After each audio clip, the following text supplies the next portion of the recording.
Boa noite a todos. Estamos aqui reunidos agora em novo horário, né, às 19 horas, para sempre debater algum tema de relevância no direito tributário. E, desta vez, tendo em vista esse espírito reformista nessa época de pandemia, nós resolvemos chamar o nosso querido Alberto Macedo. Mas antes, só reapresentando todos, temos aqui conosco Carlos Henrique Bechara, a Raquel Andrade, o Daniel Gudinho, que já fazemos parte desse quarteto aí que se reúne mensalmente para discutir essas questões. E nós hoje convidamos o nosso querido Alberto Macedo, que é um dos autores do projeto Simplifica Já. É um projeto que é originário da Brasf e da Anafisco, e é uma resposta às PECs 45 e 110, que estão hoje em trâmite no Congresso Nacional. O projeto Simplifica Já é uma emenda à PEC 110 e oferece alternativa ao que está sendo proposto tanto pelo CECIF quanto pelo deputado Raul nos projetos que ambos elaboraram. É um projeto extremamente interessante. Eu já tive a oportunidade de debater com o Alberto Macedo em outras oportunidades e, enfim, aí nós quatro resolvemos trazer aqui o Alberto Macedo e debatermos os vários aspectos desse projeto. Então, eu passo a palavra já ao nosso querido Alberto Macedo para que ele faça a exposição. Uma pergunta, uma questão de ordem. Eu posso apresentar o PowerPoint melhor ou já direto no... Posso compartilhar a tela? Fique à vontade. Pode. Claro, sim, né? Não. Então, só um segundinho.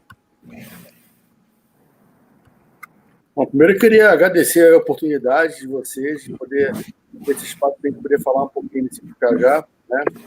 A gente é uma proposta de reforma tributária em que a gente procura entregar todos os objetivos que as PECs estão aí procuram entregar, mas sem os efeitos colaterais negativos que elas geram, né?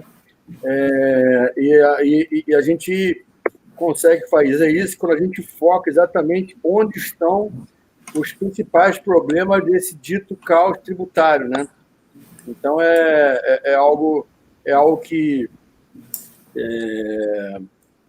traz essa ideia de entregar um resultado positivo sem gerar os efeitos negativos que as PECs estão aí geram.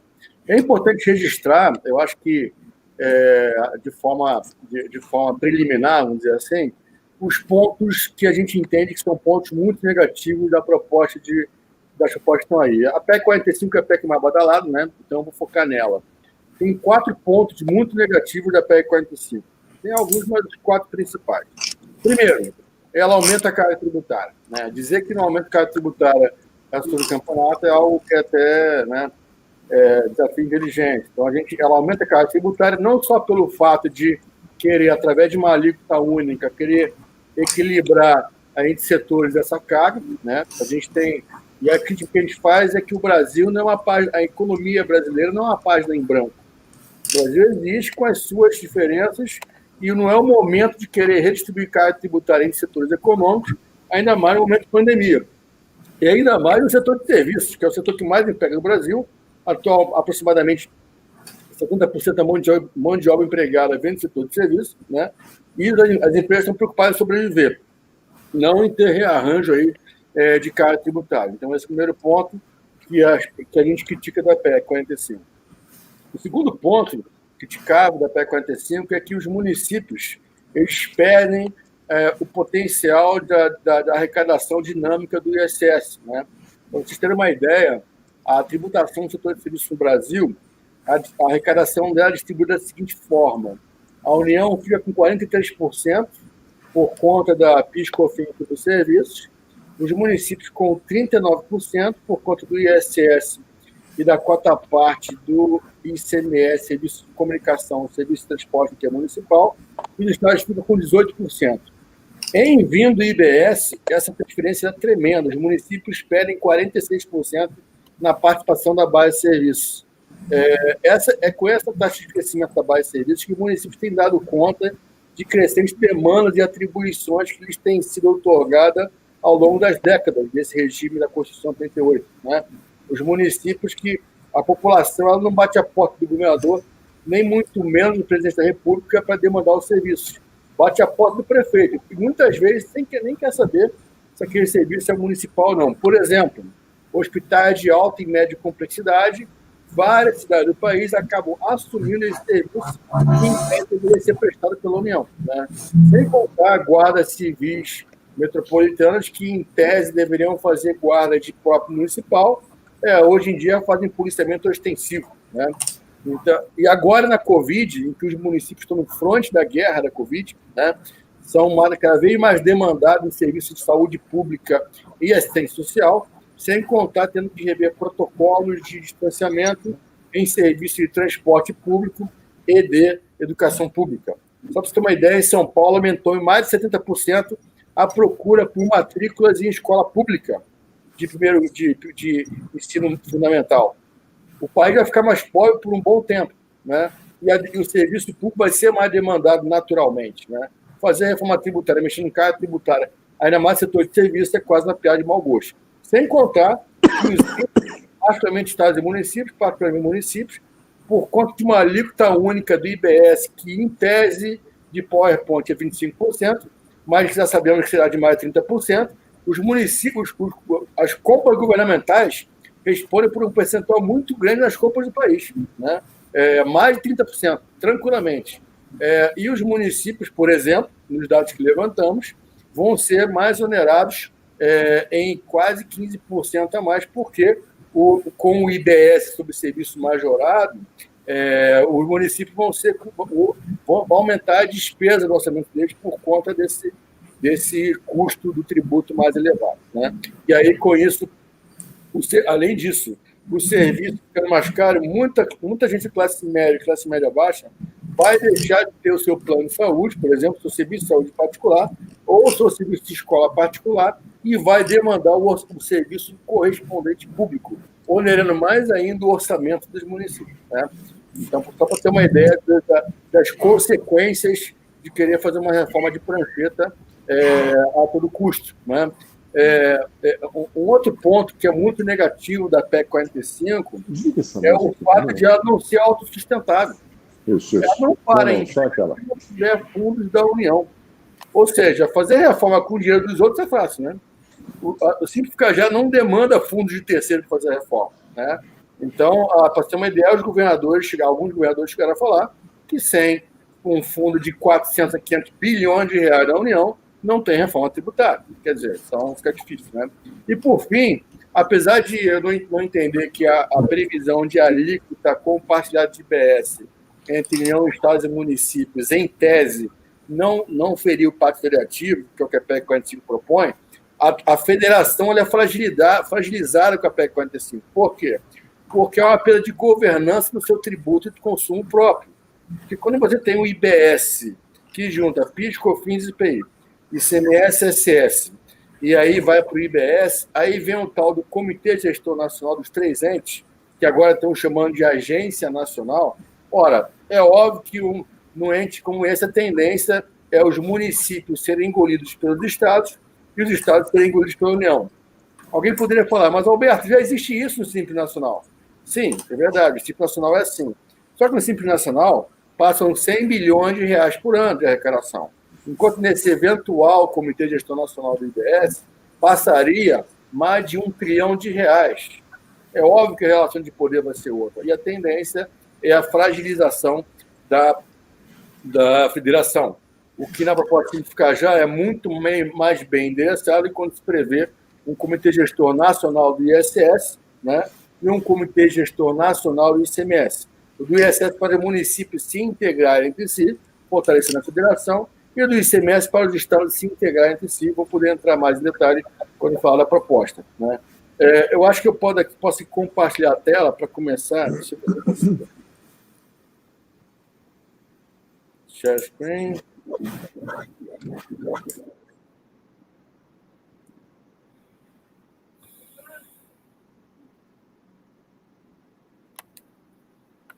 Vocês estão enxergando aí? Não. Ainda não. Vamos ver se vai aparecer.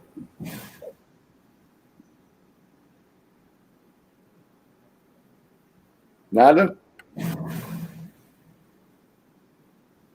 Ainda não? Não. Deixa eu tentar de outra forma. Deixa eu compartilhar tudo.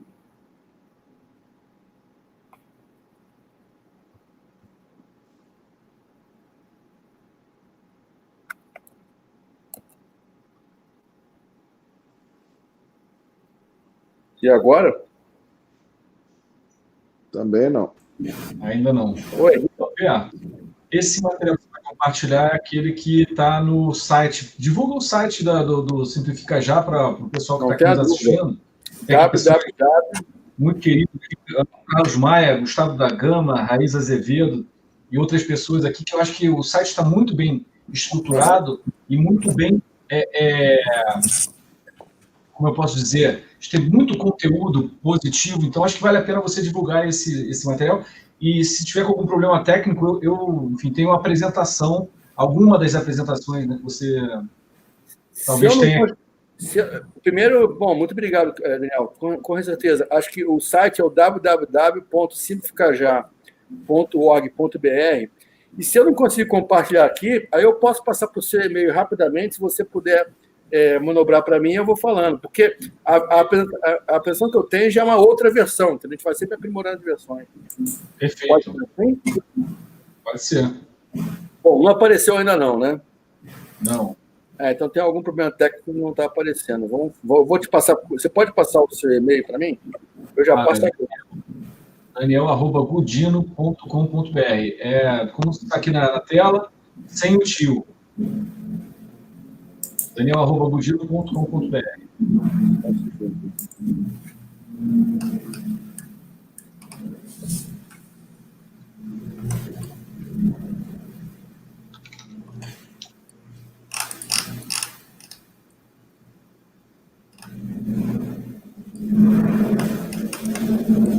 Percebendo que a internet do hotel aqui está meio lenta. Agora vamos lá. Só um segundo. Tecnologia tem isso, né, gente? A Covid está sendo uma escola para todos nós, eu acho. Sim. Faz parte do jogo. Vamos lá. Quase indo.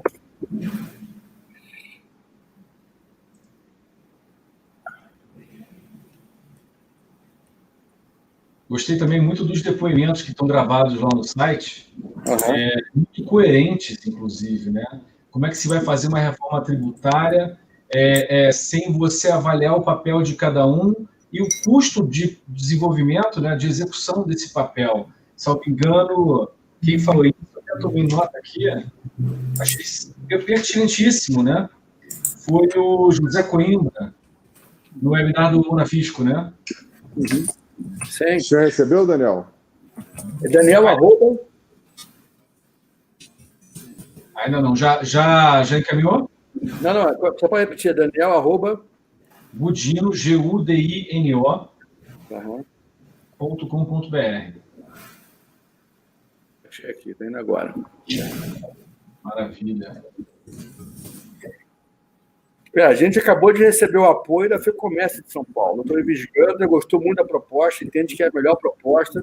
Ele propôs alguns aprimoramentos. É importante que a proposta, a gente tem colocado isso, ela é uma proposta democrática. A gente está... Não é que nem a PEC 45 que fala, não, a nossa PEC é melhor e não confessamos com ninguém. A gente é aberto ao diálogo, a construir, né? E aprimoramentos houve já nesse diálogo. Tanto é que a ideia é apresentar alguma emenda, uma subemenda, né, para complementar a 144, que é a emenda que foi apresentada. Chegou aí já, Daniel? Então, vamos lá, eu estou aqui no spam para ver se chegou aqui no spam, vamos voltar aqui na caixa de entrada. Ainda não chegou aqui não. Aqui está enviado já. Daniel, arroba... chegou aqui. Bom. Deixa eu fazer o download aqui e já compartilhar a tela. Ela tem animação para caramba, então vai ficar toda hora. Por favor, passe. Não, por favor, pode fazer, fica à vontade para fazer isso. A ideia é essa. Alberto, aqui. Ou não? Se demorar muito, eu sei que você vai ter que sair às 8 horas, você não vai escutar as críticas, hein? Não, eu escuto. Eu gosto das críticas do Gustavo, que eu tenho resposta para todas elas. Eu já vi, inclusive, que você mudou um pouquinho a apresentação aí em relação a uma delas, mas tudo bem. Sim, mas está sempre aprimorando. Esse diálogo é isso, né? A gente construindo. Agora, se o Daniel não conseguir compartilhar, aí eu vou no Gogó. Vamos lá. Vocês estão vendo aqui ou não? Não. Ainda não. Deixa eu ver. Ó, StreamYard.com está a partilhar o seu ecrã.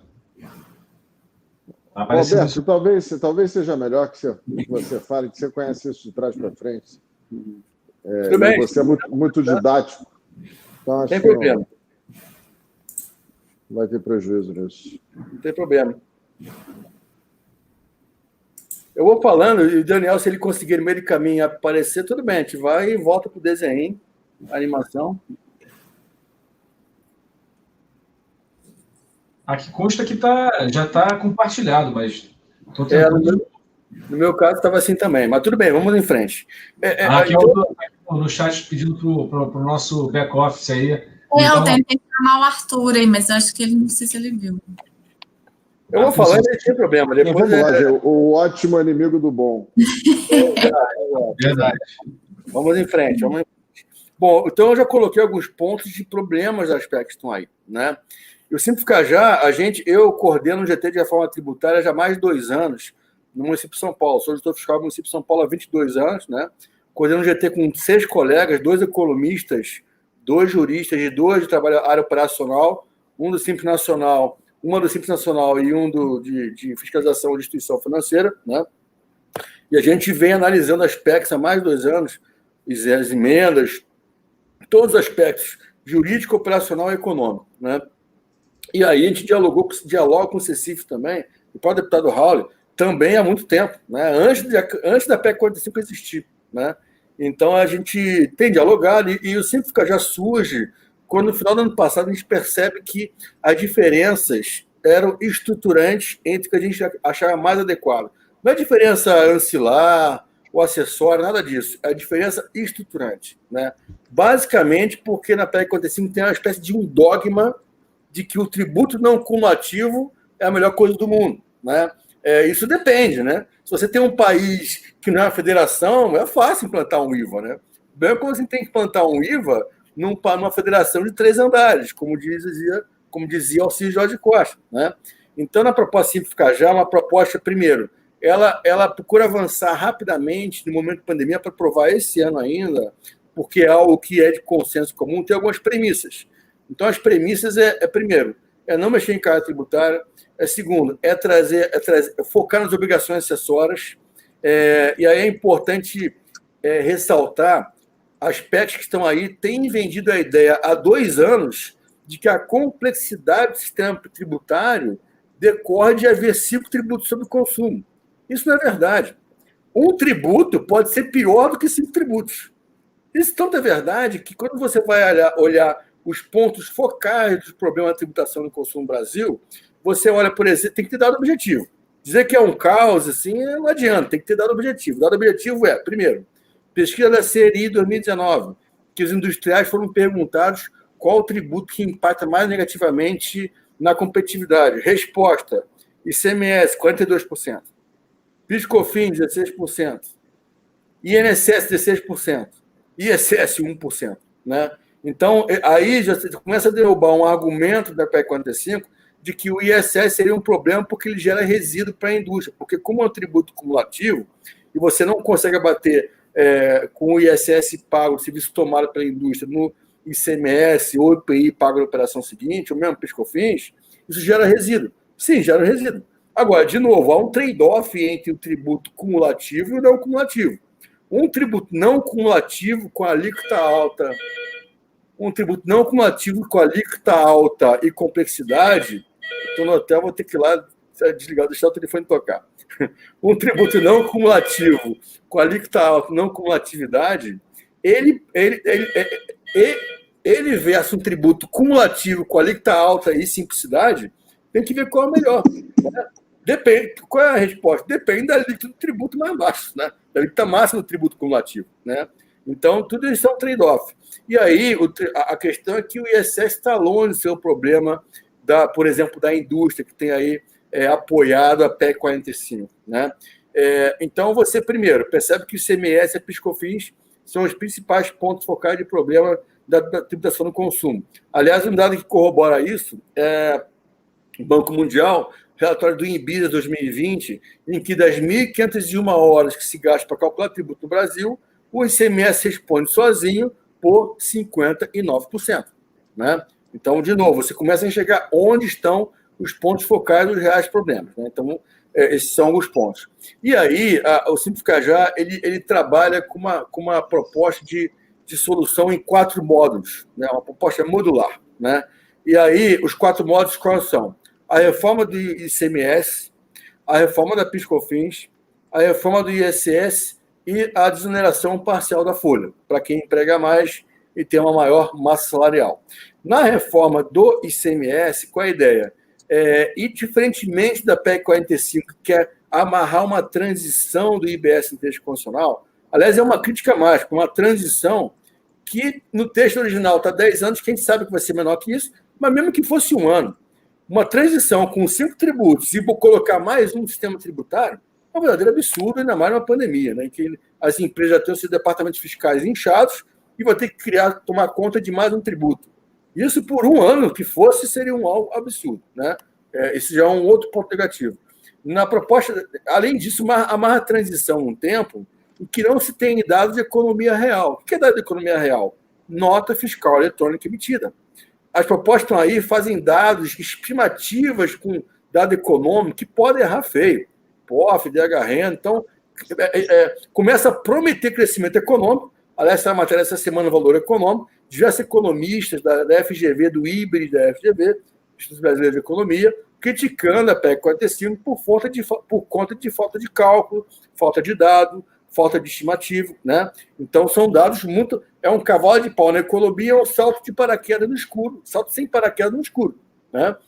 Começar uma transição sem ter dado de economia real. Eu lembro, em março, na reunião geral da FNP que houve em março, um secretário de Finanças perguntou para o Bernardo Api, tá bom, e se der errado? As caravelas foram queimadas, como é que a gente volta? Né? Por quê? Então, tem que ter dado de economia real para poder fazer algo tão complexo como isso. Né? Então, no Simplificar Já, na reforma do ICMS, a gente propõe a criação imediata do Comitê Gestor Nacional do ICMS e a implantação, o quanto antes, do Sistema Nacional de Nota Fiscal Eletrônica de Mercadoria. Essas notas, sendo emitidas no mercado, vão alimentar uma grande base de dados, e aí sim, com essa grande base de dados, consegue-se emitir relatórios técnicos para o Senado, a partir desses relatórios, o Senado tomar a decisão política de gradualmente reduzir a alíquota interestadual do ICMS, de forma a mitigar o incentivo a ter a guerra fiscal, que é a alíquota interestadual que ainda está muito alta. Né? Se vai chegar a zero, é uma decisão do Senado, mas lastreada em estudo técnico do Comitê Gestor Nacional do ICMS. Um outro ponto em relação ao ICMS, por exemplo, a PEC 45, que é a alíquota única a todo custo, e com isso traz muito aumento de carga tributária e complexidade também. A gente entende que no próprio ICMS não precisa de alíquota única. Você tem que organizar as alíquotas. Isso sim. O problema que tem hoje é que, além de várias alíquotas ICMS, há a possibilidade do Estado poder fazer a redução de base de cálculo. Ora, quando você combina a variação de alíquota com redução de base de cálculo, você pode ter centenas de alíquotas efetivas, que te diz. Né? Tem que organizar isso. Como organiza? Bom, quer reduzir a carga? Reduza na alíquota. Então, e não na base de cálculo. Então, é proibir mexer na base de cálculo. Então, o Senado, com os dados técnicos, vai definir quais seriam as 5 alíquotas, uma alíquota mínima, uma alíquota máxima e 3 intermediários, e os estados, por suas leis estaduais, enquadrariam os produtos nessas alíquotas. Uma outra forma de organizar isso para evitar a guerra de situação de complexidade de enquadramento é se valer do sistema harmonizado, que é uma classificação internacional, com 6 posições, de forma que a alíquota seja aplicada na posição do sistema harmonizado, e não no nome de mercadoria estranho que se der na lei. Porque quando você faz isso, começa a discussão. né? Atalaia Jurubeba, como diz meu amigo Alfredo Maranhão. Atalaia Jurubeba, é remédio ou não é remédio? Aí começa a discussão, cara. Aí não tem fim esse negócio, né? Então você coloca a enquadramento de alíquota nas posições do sistema harmonizado. Isso parece bobeira ou algo muito... Mas é tão importante porque tem um sistema chamado GTIM, que é o Global Trade International Number. Nada mais é aquele código de barra que tem em todos os produtos. Imagina você conseguir essa formatação de enquadramento de alíquota pelo sistema harmonizado, você pode colocar no código de barra até o valor do tributo. Então, imagina você passar o código de barra e o sistema já lê ali também o valor do tributo e já joga isso para o sistema contábil, para o sistema de estoque, enfim, para todo o sistema da empresa. E para o fisco também. É um compliance fantástico, né? Um outro ponto em relação ao ICMS. Hoje, o ICMS, qual é o problema? Além dos benefícios fiscais que são dados para guerra fiscal, para o governador atrair empresas do seu território, e aí gera ineficiência locativa, isso você cura isso como? Reduzindo a alíquota interestadual, organizando as alíquotas. Agora, o ICMS, o RICMS, o regulamento do ICMS, é um calhamaço dessa grossura, porque ele é mais exceção do que regra.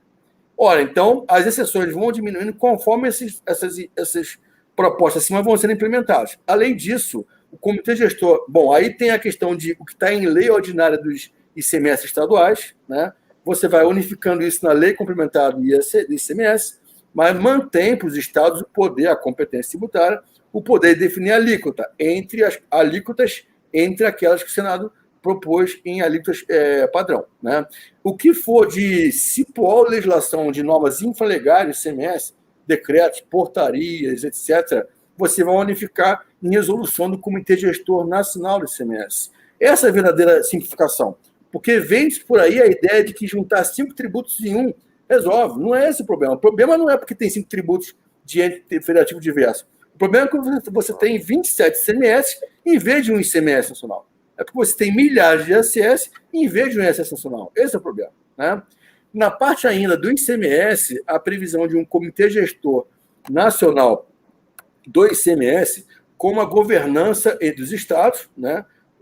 Também um apoio técnico, um corpo técnico das administrações tributárias estaduais, que estão nos próprios estados, né?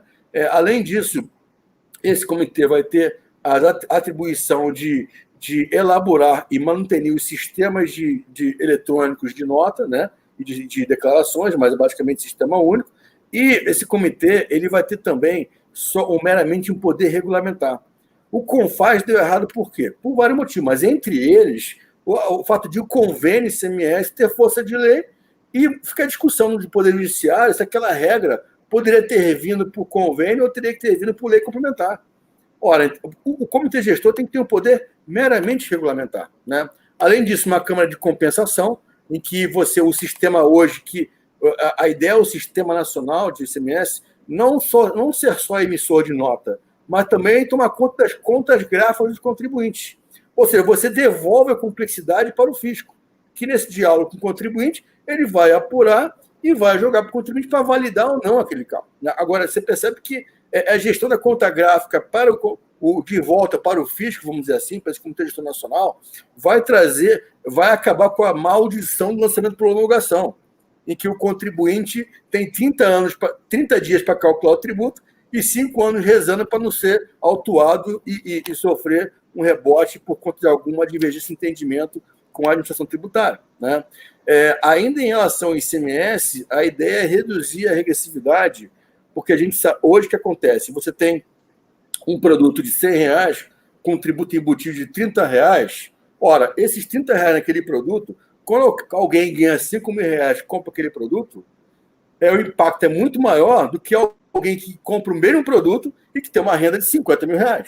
Então, isso gera uma regressividade. Então, como é que você combate isso? A própria variação de alíquotas, que já falei, então, poder se enquadrar, os estados podem enquadrar nas suas leis estaduais os produtos que entenderem essenciais nessa alíquota mínima, né? E, além disso, a devolução do tributo parcial, total, às camadas consumidoras de baixa renda, né? Algo que é totalmente factível com a tecnologia de hoje. Aliás, isso já existe, por exemplo, em São Paulo, não só com a nota fiscal de serviço eletrônica, em que devolve o crédito para o consumidor, mas também com a nota paulista, que também devolve o crédito para o consumidor, né?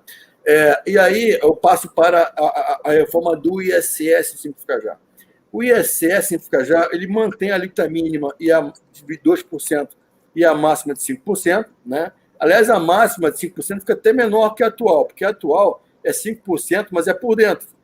Ou seja, o ISS faz parte da sua própria base de cálculo. Se você calcular esse ISS que hoje é por dentro e por fora, o 5% equivaleria a uma alíquota de 5,26% por fora, né? A ideia é manter no Simplificar Já o 5%, mais por fora, ou seja, então a máxima ela reduz um pouquinho, de 2% a 5%. E no ISS, a previsão de um ISS preponderante. A ideia é uma alíquota única para o município, né? O município define a alíquota única, né? Entre 2 e 5. A alíquota única no município é mais possível porque o range de alíquotas ele é mais estreito, é de 2 a 5. Com o ICMS não dá para fazer isso, porque o range é muito longo. Se você bota a alíquota única, você traz os equilíbrios de preços relativos muito grandes na economia. Aliás, a PEC 45 quer fazer pior que isso. Ela coloca bem em serviços e quer a alíquota única em bem em serviço. É pior ainda, né? A gente nem a alíquota única de ICMS a gente pretende, porque já acha isso muito complicado, né? Para a questão da economia, né? Quanto mais de bem em serviço.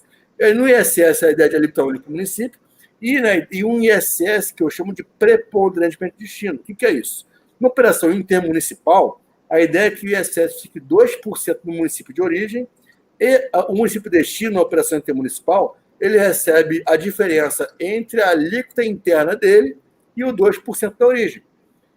Então, a ideia não é nem ser 100% na origem e nem ser 100% de destino, porque ambos esses extremos geram guerra fiscal entre municípios. Começa a discussão de onde está o estabelecimento prestador, ou o inverso, começa a discussão de quem é o tomador de serviço. Então, quando você faz um ISS compartilhado entre origem e destino, tende a reduzir a guerra fiscal. Então, a gente abandona o paradigma da guerra fiscal e adota o paradigma da integração fiscal entre os municípios. Isso também é necessário porque no Brasil nós temos 5.570 municípios. Tem município que é tão pequeno que não compensa ter a administração tributária. Exemplo, Serra da Saudade, Minas Gerais. Tem 800 habitantes. Tem muito a maioria dos condomínios em São Paulo tem mais que 800 habitantes, né? Então, Serra da Saudade não compensa ter a administração tributária. Nada mais justo que uma operação em que o consumidor na Netflix, que está em Serra da Saudade, e a Netflix vai estar em São Paulo, provavelmente, ora, o Serra da Saudade vai receber uma arrecadação relativa ao ISS da Netflix do consumidor que está em Serra da Saudade, mas ajudado pela fiscalização do município onde está o estabelecimento prestador. Então, você gera uma integração fiscal entre os municípios. E isso é possível porque já tem um sistema de nota fiscal de serviço eletrônica pronto, em que na Abrax, a gente da Abrax, eu trabalho também na Abrax, eu represento São Paulo na Câmara Técnica Permanente da Abrax, e a Abrax desenvolveu, junto com a Receita Federal, um sistema de nota fiscal eletrônica nacional de serviços, que é um padrão único nacional. É um compliance tremendo. A empresa não vai mais ter que saber a legislação nota fiscal de centenas ou dezenas de municípios. Vou dar um exemplo. Netflix, está em São Paulo. Tem milhões de consumidores em milhares de municípios brasileiros. Basta a Netflix, para cada operação, emitir a nota fiscal eletrônica. E ao emitir a nota, tem que colocar, basicamente, o código do município de origem, o código do município de destino e os dados de operação. E emitir a nota. O sistema vai calculando.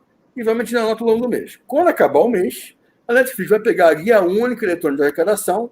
Essa guia vai puxar todos os dados das notas fiscais eletrônicas emitidas no período, vai fazer o cálculo automático, a Netflix valida o valor, paga aquele valor único, e aquele valor é distribuído automaticamente na conta de todos os municípios envolvidos nas operações que ocorreram naquele período.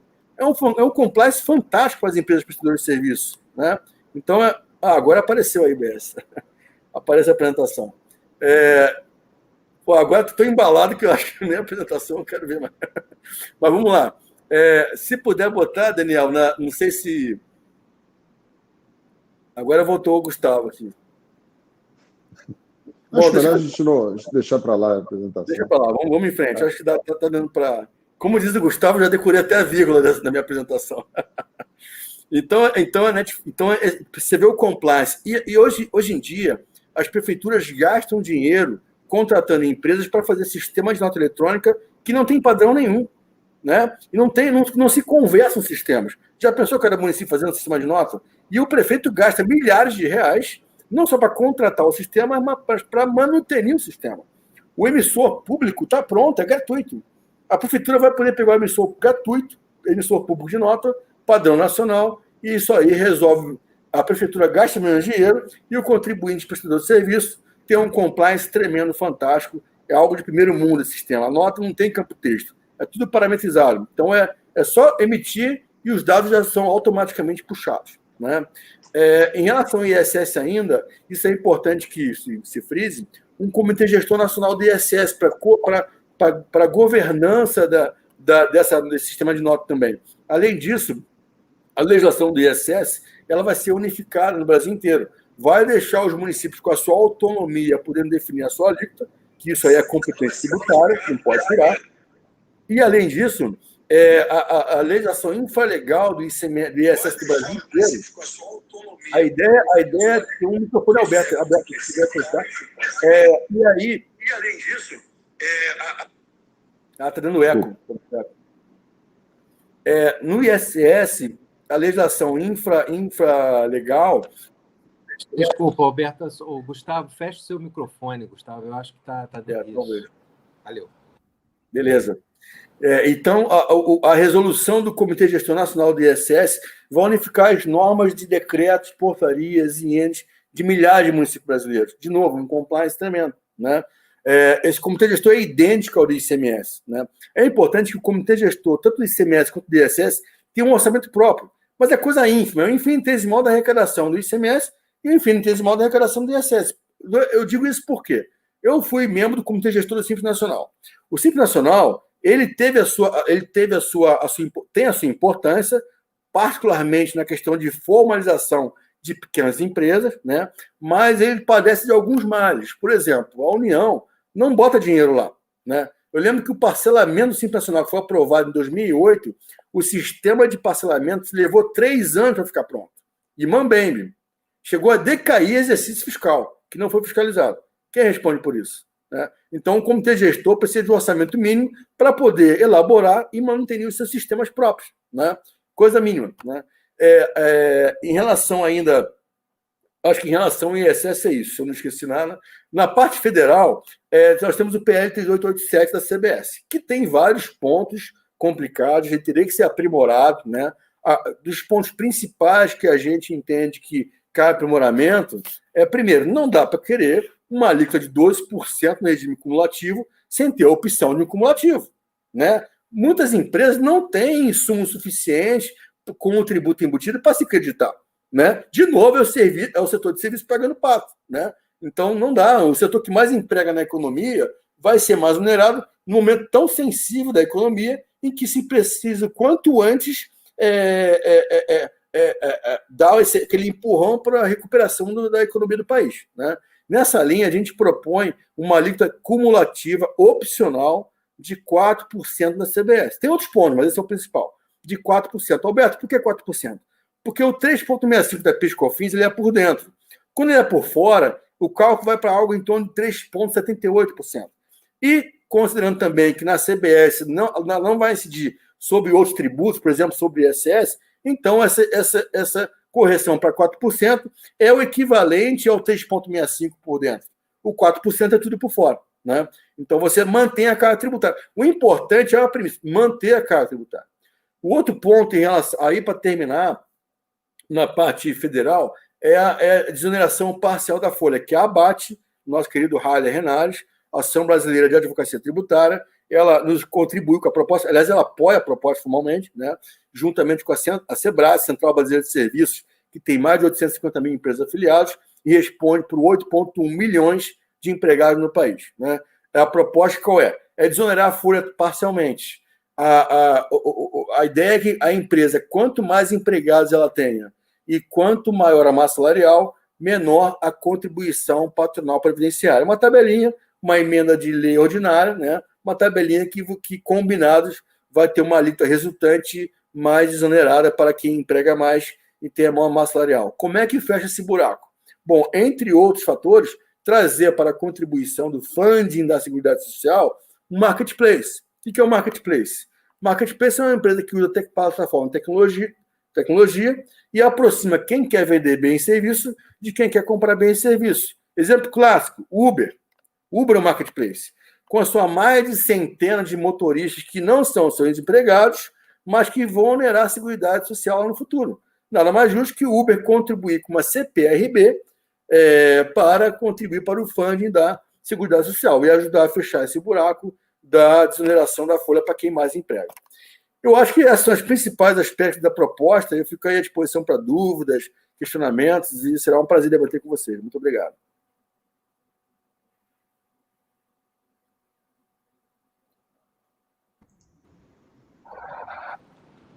Muito obrigado, Alberto. Muita boa explicação. Não me canso de escutar essa explicação.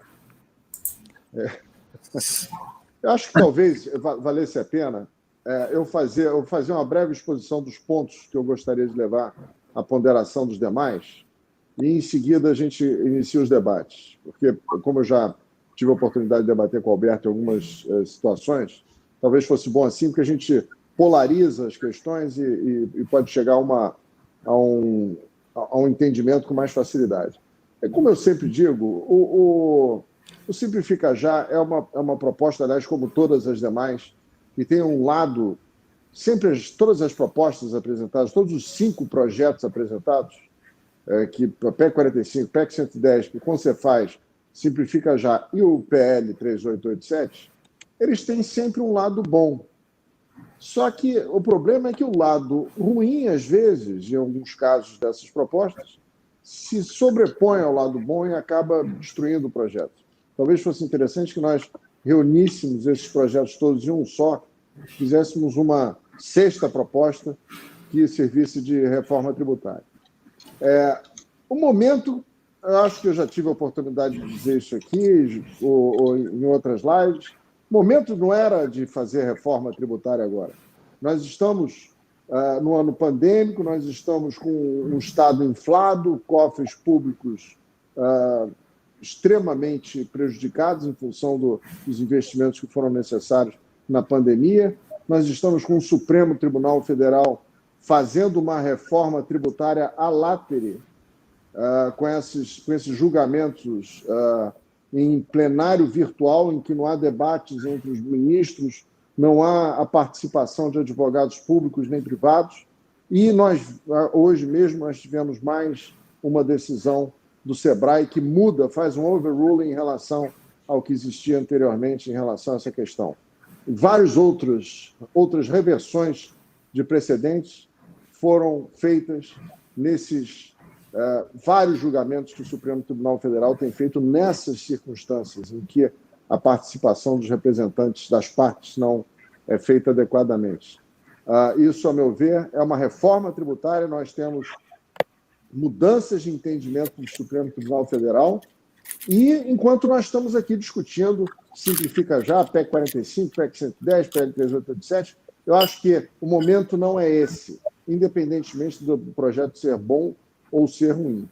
Mas, falando especificamente do projeto Simplifica Já, nós temos, eu acho que é o melhor projeto no que diz respeito à desburocratização, à simplificação. Vocês estão me escutando? Então, simplificação do cumprimento de obrigações acessórias. Realmente, ele se destaca dos demais em relação a isso, e tem outros aspectos que são também importantes e são bons, como a tributação por fora, que é uma anomalia do nosso direito, que é do nosso direito tributário brasileiro, a unificação do PIS e COFINS, que isso quase todos os projetos fazem, a criação do Conselho Nacional do Contribuinte, a criação do Comitê Gestor, também me parece muito boa. Esses são os lados que eu acho que são bons do projeto, que devem ser mantidos. Agora, existem algumas ponderações que eu queria fazer, que são pontos que me preocupam. Em primeiro lugar, nós estamos diante de um sistema caótico. Nosso sistema atual é um sistema caótico, um sistema que foi criado em 65, pela Emenda Constitucional 18, e é um sistema que é tripartido de competências do consumo, IPI, ICMS e ISS, nas 3 esferas da federação. Isso gera um conflito de competências gigantesco. Nós temos IPI versus ICMS, ICMS versus ISS, IPI versus ISS, ou seja, todas as possíveis combinações de conflitos nós encontramos aqui. O Alberto, ele faz sempre referência a essa pesquisa que foi feita pela indústria, e a indústria teria respondido que de todos os tributos, PIS, COFINS, ICMS, IPI e ISS, o ISS teria sido o tributo que menos preocuparia as indústrias, seria só 1%. Eu pergunto o seguinte, se nós fizéssemos uma enquete aqui no Rio de Janeiro, dizendo o seguinte, olha, quais são os problemas que mais preocupam o carioca? É a violência, é o calor, é o problema dos hospitais ou é a neve? Eu diria que 0,01% dos cariocas iam dizer que a neve era o problema que mais preocuparia os habitantes dessa cidade. A mesma coisa em relação à indústria. A indústria não paga ISS, por isso que ela vai, uma pesquisa feita para a indústria, ela jamais diria que o ISS seria um tributo que pudesse preocupá-la. Daí, mas é indiscutível que o nosso sistema tributário nacional ele envolve um conflito de competências gigantesco. E isso simplifica já, não elimina. Isso é eliminado pela PEC 45/110, na medida em que há a unificação desses tributos e não há mais que se falar em conflitos de competência. Um outro aspecto, que é uma crítica que é muito feita à PEC 45/110, pelo menos pela academia, é de que haveria, eu não concordo com isso, eu vou dizendo desde já, eu não acho que há ofensa nenhuma ao princípio do federalismo, pela PEC 110 e pela PEC 45. Mas essa é uma crítica que eu vi muitos fazendo, a PEC 45 e a PEC 110. Inclusive pessoas que hoje em dia defendem o Simplifica Já. E, no entanto, o Simplifica Já, ele elege a lei complementar como a lei instituidora do ICMS e do ISS. Ela é quem define, e o município não tem, a não ser que tenha mudado, Alberto, ela não tem competência para dispor de forma diferente da lei complementar. Ela define o fato gerador, a lei complementar, ela define o sujeito ativo, o sujeito passivo, os responsáveis, a base de cálculo. Só a alíquota é definida pelo Estado e pelos municípios. Ora, isso é exatamente o que faz a PEC 110 e a PEC 45. Somente a alíquota é definida pelos estados e pelos municípios. Eu não consigo ver diferença sobre esse aspecto da PEC 45, PEC 110, PEC 155, vamos chamar logo assim, que são as duas, e o Simplifica Já. A meu ver, ambos retiram dos estados e dos municípios o poder, o cerne do poder de tributar. O ponto mais importante decorrente do poder de tributar, que é instituir o tributo, dizer quais são esses elementos que em todos esses projetos, todos esses projetos, isso é retirado desses entes políticos tributantes. Isso eu acho que para manter a coerência, se há uma violação ao princípio do federalismo nesses outros projetos, deveria vir aqui também. Um outro aspecto que me parece muitíssimo relevante é o fato de alíquotas únicas para os municípios. É o mesmo problema que existe com a PEC 45. A alíquota única trouxe aumento de carga tributária violentíssimo, principalmente para o setor de serviços. Obviamente que o projeto Simplifica Já traz um aumento de carga tributária para o setor de serviços inferior ao da PEC 45, porque eu estaria, por exemplo, a sociedade prestadora de serviços profissionais, que hoje em dia tem uma tributação da alíquota fixa do ISS, no PEC 45 sai de 3,65, que seria o PIS/COFINS, que seria a única alíquota que incidiria sobre o faturamento dessa sociedade, passa para 25%, um aumento de 600%. Mas aqui também, para essas sociedades, há um aumento de carga tributária, que é só do ISS, que sai de alíquota fixa para 5% do seu faturamento, porque essa é a alíquota que a maior parte dos municípios estabelecerão. Né? Ainda tem que se acrescer mais 4%.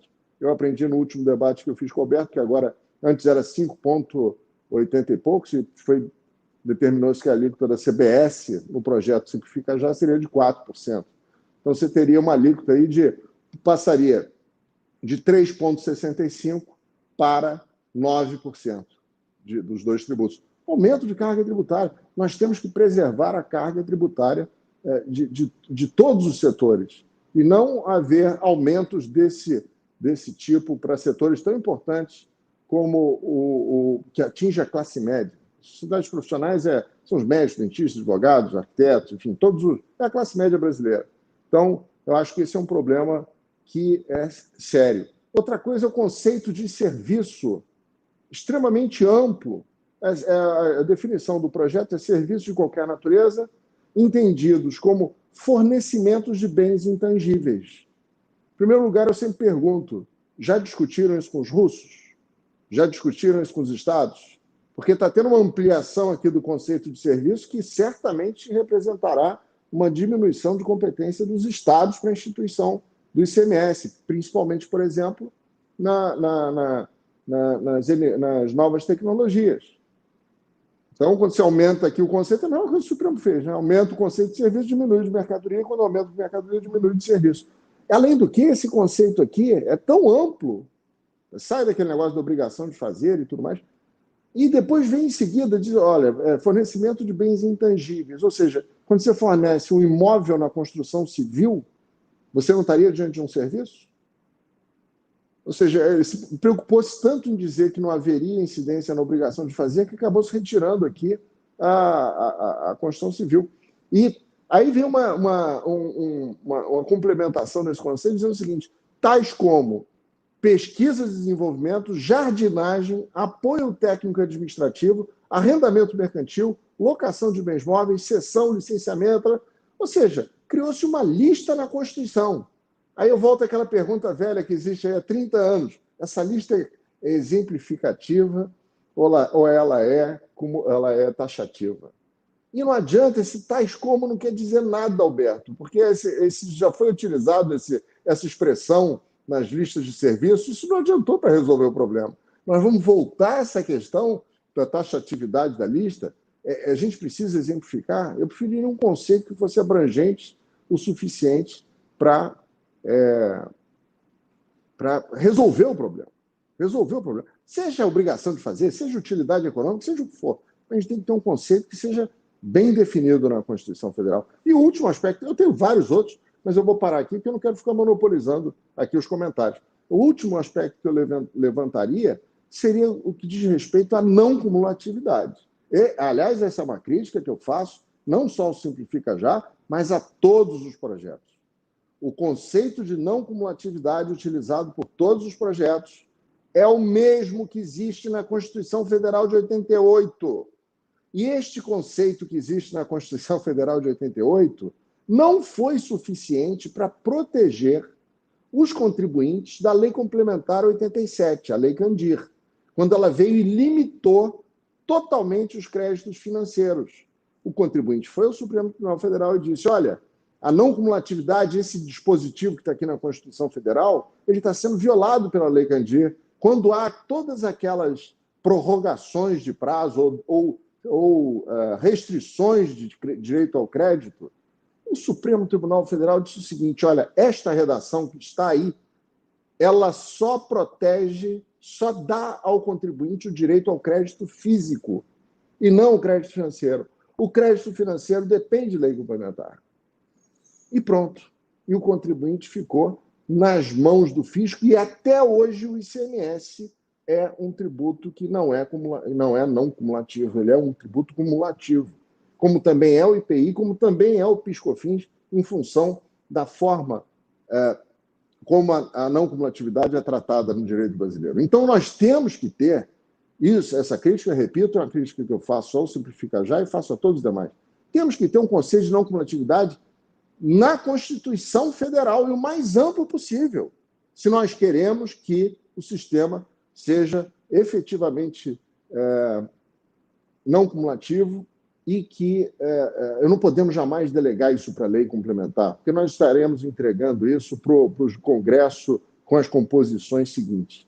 E há também a questão do benefício fiscal, que vocês eliminam completamente o benefício fiscal, que foi tão útil agora, né, como instrumento de extrafiscalidade para tirar as empresas de do fundo do poço em decorrência da crise econômica que se seguiu à pandemia. Mas, enfim, eu só queria jogar isso aqui para abrir o debate aos demais aqui. Eu não quero, senão eu vou ficar monopolizando a palavra aqui. São essas as minhas ponderações que o Alberto conhece bem. E para deixar a gente falar alguma coisa, né, Gustavo, se você permitir. Bom, Alberto, você prefere... Seu microfone está fechado, Alberto. Você prefere falar ou a gente vai acrescentando, você vai tomando nota? Não, o que o Gustavo falou, eu anotei tudo, mas o problema é que eu tenho que ser para uma live agora às 8 horas. 8h02, vai. Estou premente. Eu acho que você vai ter que ir embora, Alberto. São 19h58. Mas eu queria que Bechara, por favor. Tem muita coisa que o Gustavo falou que eu estava aqui me preparando para falar, obviamente. Mas, primeiro, te dar parabéns, tá? Diante do quadro que a gente está vivendo. E, obviamente, a gente foi premido, né, pela própria PEC 45-110. Quer dizer, eu concordo com o Gustavo. Eu ia fazer um introito aqui sobre o momento inoportuno da gente estar discutindo novas incidências. Porque novas incidências agora não, a gente tem que estar discutindo um socorro ao contribuinte, que é o pagador dos tributos. A gente ainda está no meio de uma crise pandêmica mundial, então a gente tinha que estar discutindo moratória, repactuação de dívida, a gente tinha que estar discutindo um socorro ao empresário, para depois passar para a discussão da reforma tributária. Mas como ela já começou antes da pandemia, né, a reboque da reforma da Previdência, então eu acho que a gente tem que discutir sim. Eu queria te dar parabéns, você é craque mesmo nessa área das finanças públicas, então não podia ter gente melhor para organizar um projeto como esse. Tá? Inclusive está eclético e se modernizando a cada live, porque a última que eu vi você falava do sapatênis, agora já está falando da Atalaia Jurubeba, então ainda muda o exemplo, né? Ainda muda o exemplo. Sapatênis é o exemplo do Eurico, né? De Santos. Né? Sim. De propósito. Bom, mas vou só acrescentar, então, além das coisas que o Gustavo falou, eu acho que aí também, para não ficar repetindo, eu acho o seguinte, uma questão que me chama a atenção é a questão do imposto pago. Quando a gente fala da não cumulatividade, eu também vi você expondo sobre isso numa outra live, que você fala do imposto pago, né, a gerar o direito à não cumulatividade, por a exposição de motivos até lá no final da emenda fala em lastro financeiro, é para dar o lastro financeiro necessário para que essa restituição seja cumprida e o princípio seja absolutamente observado, né, conforme ele foi idealizado. Aqui eu tenho uma dúvida, porque o sistema não funciona assim, né? O sistema funciona todo diferente. A gente está acostumado, ele é calcado no imposto destacado. Né? Então, quem paga? Né? Quem paga? Um fornecedor está pagando imposto. O imposto está ali dentro. Então, não deveria ser problema do cara que está pagando o fornecedor, se o fornecedor pagou, se recolheu o imposto ou não, se ele sonegou, se ele tinha um regime especial, se ele fez de outra forma. Então, aqui eu vejo um problema para, talvez, de readequação do sistema como um todo. Eu sei que você tem uma nota fiscal nova, eu queria entender um pouco isso. A própria questão da nota fiscal, que vai ser única, caráter nacional, se vai resolver esse problema, se vai passar tudo para imposto pago, se nós vamos ter que readequar o sistema todo por conta disso, porque hoje não é assim na prática. Então, esse aqui é um problema para acrescentar a questão do crédito físico-financeiro lá do Gustavo. A questão das alíquotas. Vi você apresentando muito bem que no ICMS não teria alíquota única, né? Você falou em 5, né? Hoje você falou em 5 alíquotas. Eu queria entender também, será que isso basta por si só? Né? Você tirando os incentivos fiscais, você tirando todos os incentivos e criando essas 5 alíquotas, isso basta por si só para o desenvolvimento pleno da extrafiscalidade que a gente precisa, ou da própria seletividade? É simplesmente distribuindo alíquota? Né? Porque, na minha cabeça, a gente precisa dos incentivos, não tem jeito. Olha o que a gente está vivendo agora, as empresas quebrando, ou seja, pensa nas situações que são peculiares de certas regiões, é aquela história, é o Estado que tem uma cultura específica de tabaco lá, da folha de charuto. Não faz sentido que ele tenha um incentivo para atrair o fabricante do charuto, né? O Estado que seja produtor de petróleo, como a gente aqui no Rio de Janeiro. Né? Não faz sentido que essa atividade seja incentivada também, de alguma forma. Então, isso era uma coisa para pensar, talvez, para o próprio comitê gestor. Né? não fechar completamente essa porta. Eu acho que teria que ser algo visto em conjunto com esse range que você chama de alíquotas. Conceito de serviço, realmente, eu achei curioso isso aqui, eu entendi a lógica, eu já vi você falando sobre isso. Aliás, quando a gente fez uma live aqui, exatamente na tutoria, no nosso grupo aqui, sobre o conceito de serviço, você entrou no chat, que eu me lembro, falando, criticando, falando, vocês estão falando da obrigação de fazer, isso já passou, isso já morreu. Na Europa já mudou há muito tempo. A gente sabe disso, né? O problema é que hoje, do jeito que está, com as competências privativas, do jeito que a Constituição está organizada, ainda é diferente. Eu entendo todo o seu lado do signaling, das decisões, eu vi isso na tua última apresentação, todas aquelas decisões de ISS, do leasing, primeiro lá na locação, que já começou, né? A locação de bens móveis teve... Bom, todo mundo sabe disso, né? Até chegar, certamente, ou eventualmente, no overruling. Mas a questão aqui é o seguinte, você está fazendo aquela divisão lá de fora, né? Bens materiais, ou seja, aqui no caso, mercadoria é corpus mecânico, é o corpóreo, o que não é corpóreo é serviço, certo? Que é o intangível, né? O problema é que lá fora tem um imposto só, né? O problema é que tem um imposto só. Aí eu estou falando mais ou menos o que o Gustavo já falou, quer dizer, a gente vai eliminar os problemas de conflito de competência? Não, né? Vai continuar aquela história do fornecimento de bebidas em restaurantes? Vão ter 2 tributos, 2 impostos diferentes? A história da retífica do motor com fornecimento de peças, ou seja, aquelas coisas que a gente se acostumou a brigar. Será que isso também você pensou? Isso vai ter uma solução, uma regra própria, específica? É bom saber, né? De repente você já pensou nisso tudo aí. E até a brincadeira que eu ia fazer, a jardinagem, né? O Gustavo falou, não, tais como não funciona. Eu também acho que não funciona. Você quis dar exemplos. Isso aqui é só exemplo. Não vai funcionar. E se era para dar exemplo, você não precisava botar jardinagem. Botava o tatuador e o modelo manequim, que são problemas antigos, que desde a primeira lista nunca teve na lista, né? E aí seria legal também, porque aí você já resolve isso.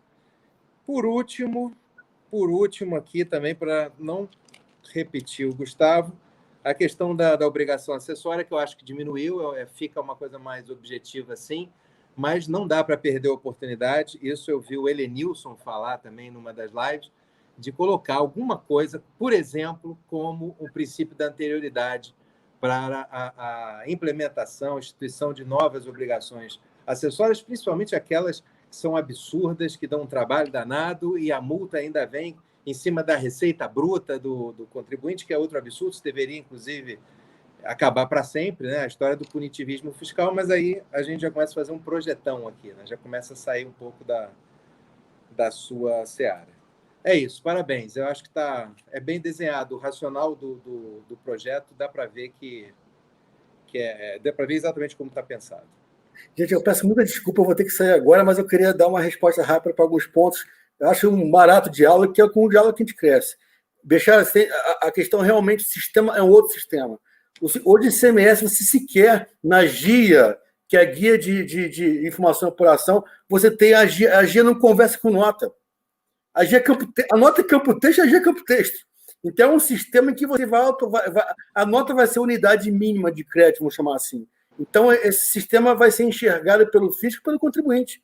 A conta gráfica ser gerenciada também. É isso que possibilita essa automatização, nota de saída, minha nota de entrada, né? E o contribuinte escolhendo qual é a nota que ele quer pagar, né? E aí o fornecedor e o adquirente enxergando o sistema, que hoje não é assim. Então, é isso tudo que possibilita. Eu teria que ter mais tempo, uma outra live para explicar isso, como é que funciona. Temos isso desenhado. Isso possibilita algo que todos enxergam e que pode, inclusive, o adquirente opcionalmente pagar. Se ele acha que o fornecedor não vai pagar, ele vai e paga. Né? Então, aí quita a operação. E aí pode usar o crédito até no mesmo período, se quiser, que ele também é fornecedor de outros. Né? Um outro ponto, para falar rapidamente, que eu vou ter que realmente sair na outra live, o pessoal não bater lá. O Gustavo fala da questão... Não, você sempre se atrasa para as minhas, então agora você atrasa para os outros. O Gustavo falou, não, conflito gigantesco, ICMS, ISS... Cara, Gustavo, 4 trilhões de reais de contencioso, 70% tributo federal, para começar. E dos 30%, adivinha qual que é o maior? É óbvio que é ICMS. Né? ICMS, então, assim, não é um conflito gigantesco. O gigantesco é da parte federal, 70% dos 4 trilhões.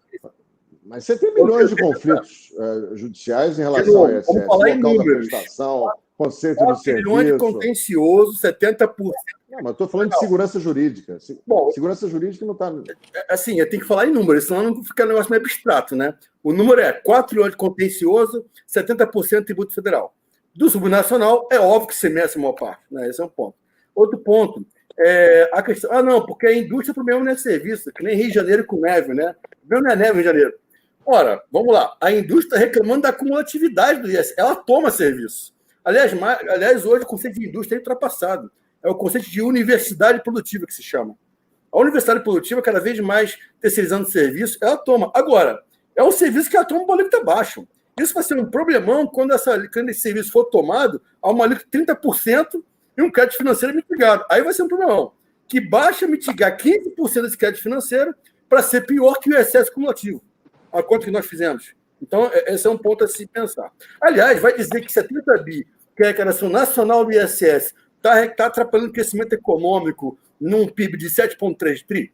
Pelo amor de Deus, né? O ISS não é nada. O ISS se expõe por 7% dos 935 bilhões de reais de arrecadação de PIS, COFINS, IPI e CMS SS. O ISS se expõe por 7%. Dizer que esse é problema, tem que ver os números, né? Outro ponto a PEC 45 resolveria esse problema. Resolveria esses e criaria outros tantos. Como disse Visgandra Martins, que apoia Simplificar Já pela FEComércio São Paulo, e falou mais 30 anos discutindo novos problemas de uma PEC 45 que tem 21 páginas a 4. A PEC 110 tem 30 páginas, só o texto. A 45 tem 21. O Simplificar Já tem 8. Então, e a gente entrega o que eles querem entregar, sem querer mexer a Constituição inteira. Rapidamente, você falou, não, a PEC 45 somente a alíquota para a questão de alíquota, né? Realmente, o poder tributar, a gente quer o poder de tributar ou o poder de não tributar? O poder de tributar, a alíquota, a lei ordinária municipal, a lei ordinária estadual vão definir, sim, a sua alíquota. Agora, é muito mais maleável isso do que uma alíquota de 5 tributos juntados em um só, aí realmente é algo muito amarrado, né? Outra coisa, a questão da alíquota tributária no ISS. Tem que olhar o conjunto. Se olhar o ISS isolado, tem que olhar o ISS com a desoneração da folha também, né? Então, é o pacotão. É o ICMS com a PIS, COFINS nova e com a folha, desonerado, parcialmente. Então, e fizemos essa conta, e nessa conta não tem mercado tributário. Fizemos essa conta. Outro ponto, a questão da... bom, o TASCOM aqui é uma discussão, a gente pode aprimorar o texto, mas o TASCOM é uma ideia de exemplificatividade mesmo. Benefícios fiscais, estamos analisando uma possibilidade de isenção, mas de uma forma organizada para evitar cada um fazer de um jeito diferente. Estamos analisando isso. Gente, pelo amor de Deus, eu tenho que sair. Muito obrigado. Raquel, peço desculpa. Daniel, é uma correria da porra. Depois eu mando para você meus comentários. Manda para mim, estou aguardando. Eu queria agradecer a você novamente, Gustavo, Bechara, Daniel, Raquel. Foi um prazer muito grande. Eu gosto muito aí de meus conterrâneos. Eu sou carioca, estou aqui expatriado, né? Mas o sotaque eu treino todo dia. Esqueci o isqueiro da escola. Gente, um abração. Tudo de bom, viu? Obrigado. Valeu. Tchau. Forte abraço.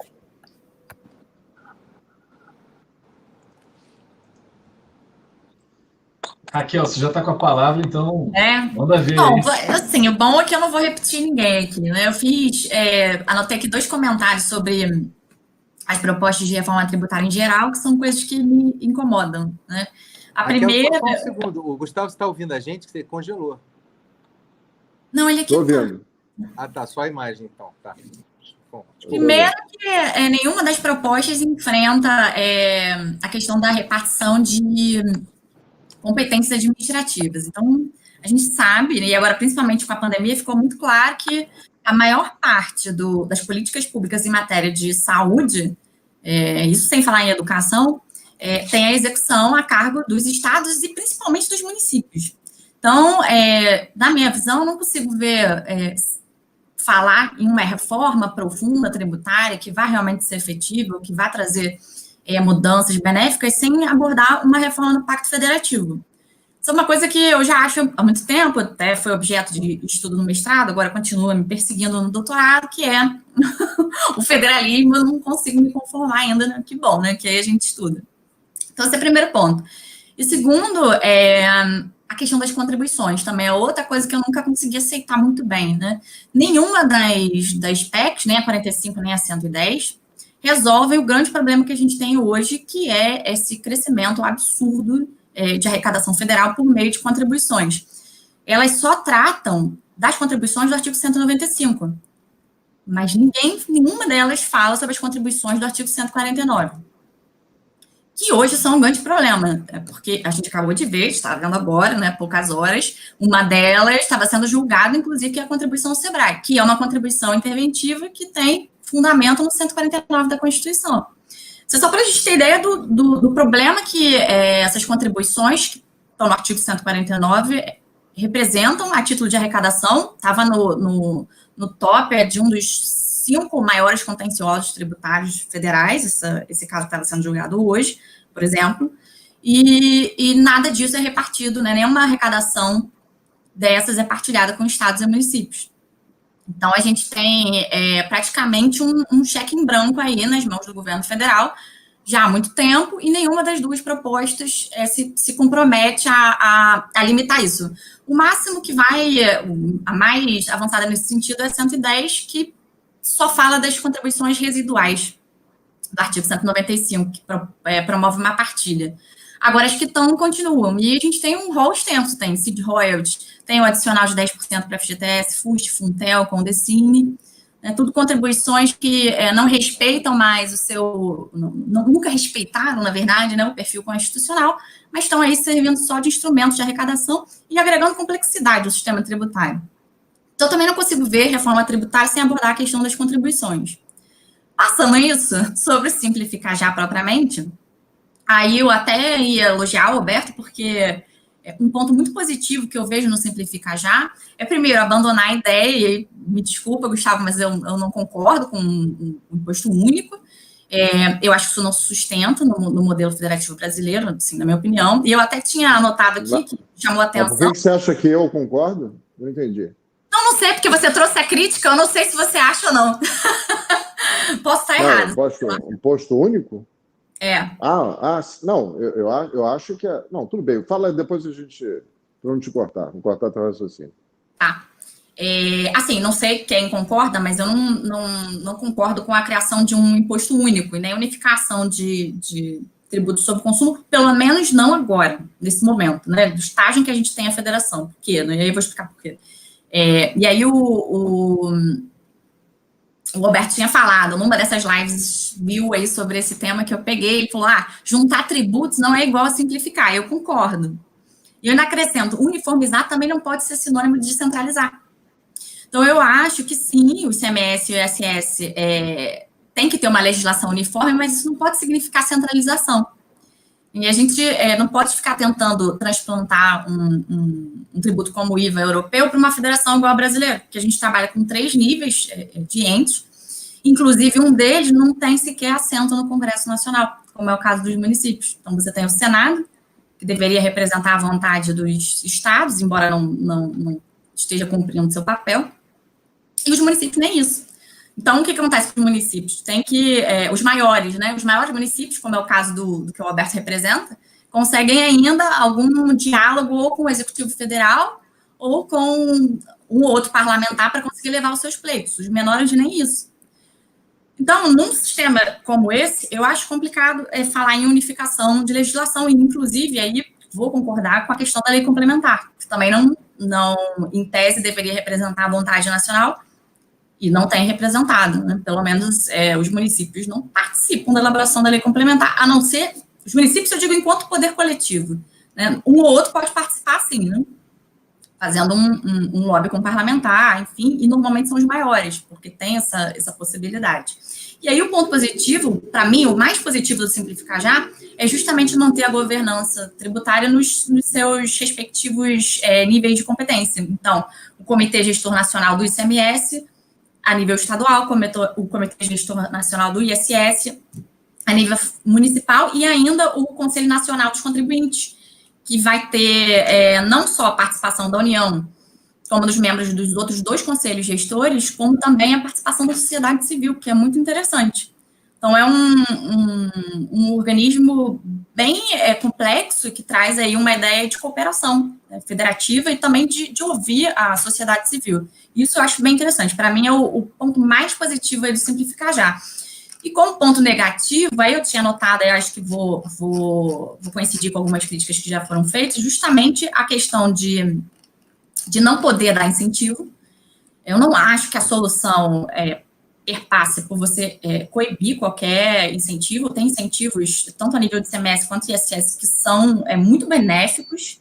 Então, você tem ICMS, por exemplo, isenção de ICMS sobre determinadas mercadorias, que é fundamental. E em relação ao ISS, além da não concessão de incentivos, a questão da alíquota única. Também é uma coisa que eu tinha ficado, me parece complicado falar disso, né? Por mais que você tenha uma faixa estreita, né, que vai de 2% a 5%, me parece que ainda assim isso pode ser complicado para um setor, por exemplo, que tem muitos elos de serviços na cadeia econômica. Então, de repente, aí o Alberto saiu, mas de repente talvez seja o caso realmente de permitir algumas deduções. Não sei como, e eu não sei também se seria o caso de estar na Constituição, né? Mas eu acho que essa vedação peremptória, concessão de benefícios, poderia vir a inviabilizar esse tipo de legislação futura. Então, isso não é uma coisa que eu recebo bem, nem em relação ao ISS, nem em relação ao ICMS. Basicamente, são esses meus comentários. Eu passo a palavra para o Daniel. Bom, vamos lá. Os debates estão excelentes, né? Como sempre, fico lisonjeado de estar aqui nesse grupo. E eu entendo o Simplificar Já como uma proposta viável dentro de todas aquelas que estão em debate, né? Realmente, a complexidade dela é menor, né? Alguns pontos, assim, de tudo que vocês já falaram, o que eu realmente não ouvi, não lembro de ter ouvido, foi com relação a um dos pilares do Simplificar Já, que é a justiça fiscal, e ele diz que aqueles contribuintes de baixa renda terão direito à restituição em dinheiro. A gente sabe que para o dinheiro entrar é fácil, para o dinheiro voltar é difícil. Então, tem uma série de questões, de conceitos abertos, né? Tipo, o que é considerado baixa renda? A quem vai ficar a cargo de definir isso? Né? É a lei complementar? Como é que vai ser o procedimento, né, para restituição? Coisas que, em teoria, é muito bom, muito bonito, realmente vai ao encontro da justiça fiscal, mas, na prática, isso pode ser represado nos cofres públicos e acabar aqui, por questões diversas, não tem a efetividade. E aí a oneração dessa população mais carente, ela vai ser monstruosa, né? Porque vai sofrer uma tributação a 5%, quiçá mais, né, em relação aos tributos do consumo. Então, assim, de tudo que já foi falado, acho que a minha crítica maior seria entender, não é nenhuma crítica, mas buscar entender mais. Eu estou bem na linha do Béchar, assim, sem criticar, assim, por criticar. Criticar realmente para entender um pouco melhor. Eu acho que merece um pouco de detalhamento esse aspecto. Agora, tem algumas, até para a gente não ficar todo mundo concordando com todo mundo, eu tenho algumas considerações até para provocar realmente os debates, ainda que a gente não tenha lá muito tempo para fazer isso. Mas coisas que foram faladas aqui que eu concordo, mas tenho ressalvas. Poder de tributar, para mim, e aí eu acho que não há questão, o fato de você centralizar a legislação não está significando, pelo menos no meu entendimento, a centralização da arrecadação para posteriores repasses. Então, são coisas diferentes. O poder de tributar é o poder de exigir o tributo para os cofres públicos. E isso não vai ser alterado em relação às competências que foram repartidas na Constituição. Quanto a legislar, mas a autonomia dos municípios para legislar. Gente, ninguém enche barriga com lei, enche barriga com arrecadação tributária. É claro que haverá participação dos municípios na elaboração da lei. Não é à toa que o Alberto, que é um fiscal do município, está redigindo um anteprojeto, se eu posso assim dizer. Então, é claro que haverá. Então, eu acho que esse é um medo que a gente não tem que ter, e essa confusão do poder de tributar com o poder de legislar sobre tributo é uma coisa que a gente também precisa refletir um pouco mais, né? Não sei. Então, isso, para mim, não impactaria o federalismo fiscal, pelo menos não de uma maneira agressiva, desde que se garanta a arrecadação. O que vai ser feito com a arrecadação diz respeito exclusivamente ao município, ao Estado ou à União, conforme o caso. Outra questão, com relação ao estabelecimento de alíquota única para o ISS em relação a cada município. Eu acho, sinceramente, que... E eu vou falar, inclusive, em relação também à concessão de benefício fiscal. A gente sabe muito bem que existem várias formas de fazer política pública. Uma delas é estimulando o comportamento do cidadão, né, ou da indústria, ou do comércio, enfim, através da redução de carga tributária, ou, ao contrário, inibir esse comportamento com a majoração da carga tributária. Mas isso é só uma das maneiras de fazer. E a gente há de convir que a concessão de benefícios fiscais, por melhor das intenções que tenha, ela tenta contra o princípio da capacidade contributiva, né? Então, há outras maneiras de você fomentar uma determinada atividade, né, que não apenas através da desoneração, ok? Então, é um ponto que a gente precisa refletir realmente. Será que a gente precisa do benefício fiscal? Eu não estou dizendo que eu sou contra. Porém, a forma como muitas vezes o benefício fiscal ele é concedido e, pior, é controlado para verificar se as finalidades almejadas por aquela concessão foram, de fato, atingidas de forma a contento, né? Isso é muito precário no Brasil. A gente tem pouca accountability, né, aqui no Brasil. Então, e é difícil. Então, tudo que gera complexidade para o sistema, dentro de uma proposta de simplificação, realmente deve ser suprimido. Então, esse é um ponto que a gente precisa também refletir. Por isso, e aí volto a falar da alíquota. Claro que você tributar 5% a atividade, sei lá, de uma manicure, né, não seria razoável comparando com, por exemplo, um advogado. A manicure, supostamente, tem uma capacidade contributiva menor do que a de um advogado, supostamente. Supostamente, tá? E aí, de novo, a questão puxa, mas aí a gente tem uma alíquota, tem um regime especial, tem uma alíquota fixa. De novo, são elementos que trazem complexidade para o sistema e que, numa proposta de reforma tributária para simplificação, realmente tem que ser extirpado. Então, não vejo com tanto maus olhos essa incidência de uma alíquota única por município. Isso vai facilitar o trabalho da fiscalização, vai facilitar o trabalho do consultor jurídico, do contador, vai facilitar o trabalho, a própria elaboração de um business plan do empresário, né?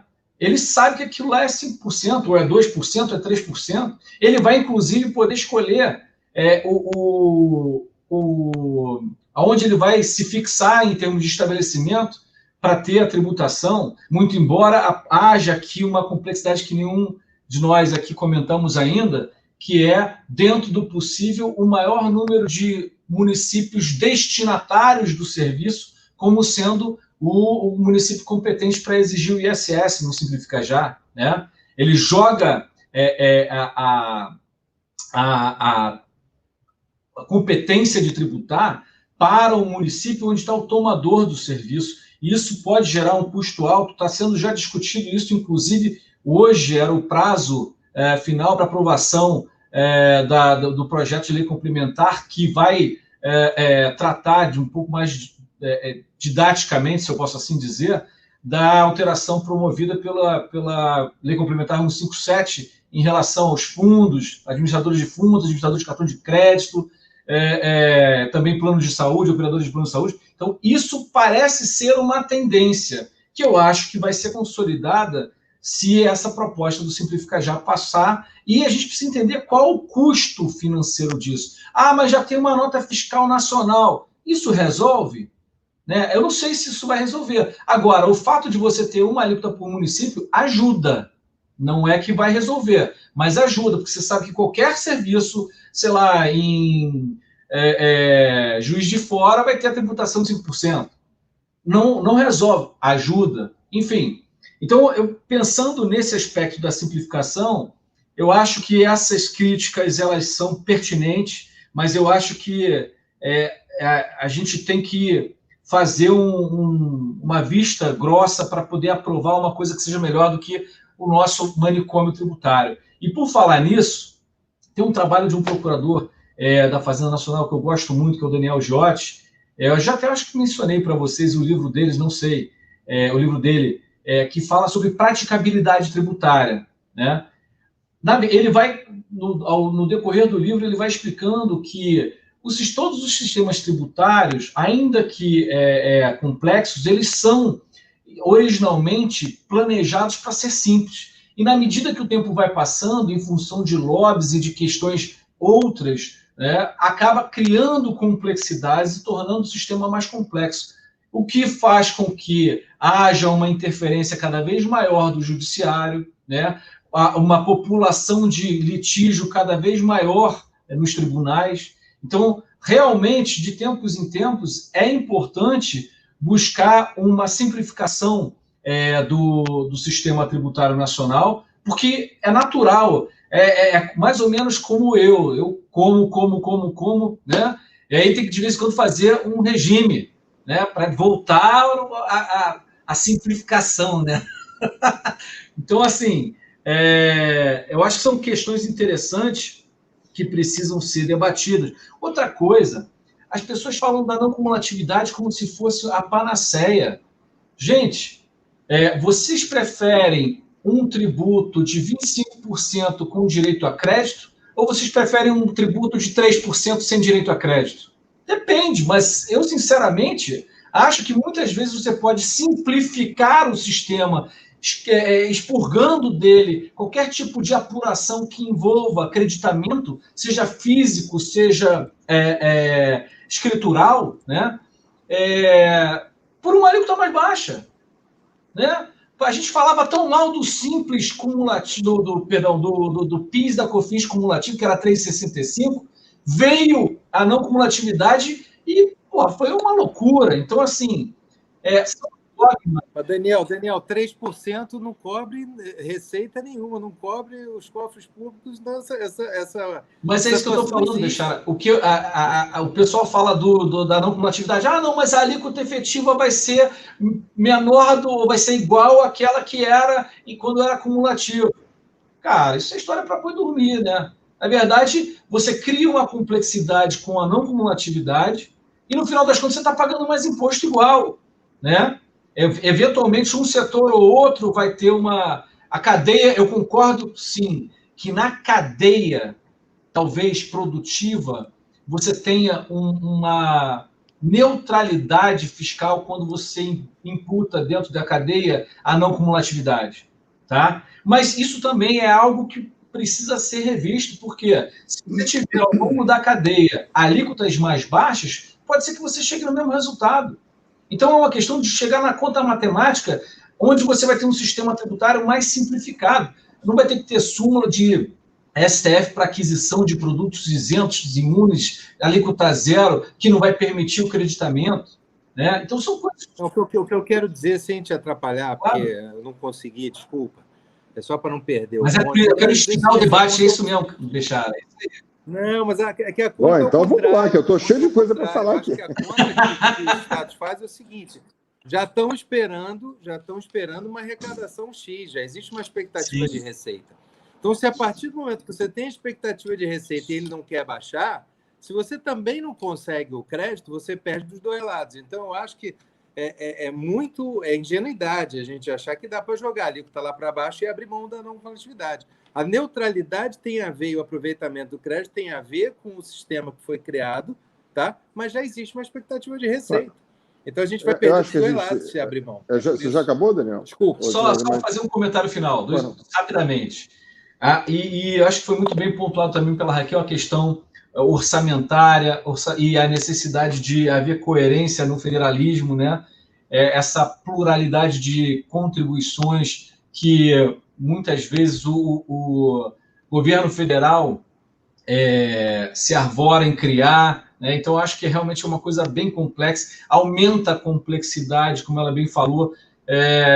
O professor Marcos Zabra, o professor José Marcos Domingues de Oliveira também falam muito sobre que batem nessa questão do orçamento, né? Da questão da predestinação das contribuições. Então, de novo, será que o caminho das contribuições é um caminho bom? Aí você vai e faz uma contribuição que tem como pressuposto a arrecadação para um fim pré-determinado, e aí logo em seguida você faz uma DRU, que permite que 40% do valor arrecadado para uma finalidade específica seja liberado como um cheque em branco. Então são coisas que realmente não dá para entender dentro de um sistema tributário que merece ter coerência, né, em respeito ao contribuinte, né? Então, eu acho que são essas contribuições. De todos os projetos, volto a dizer, esse projeto é o que me parece ser mais objetivo, né?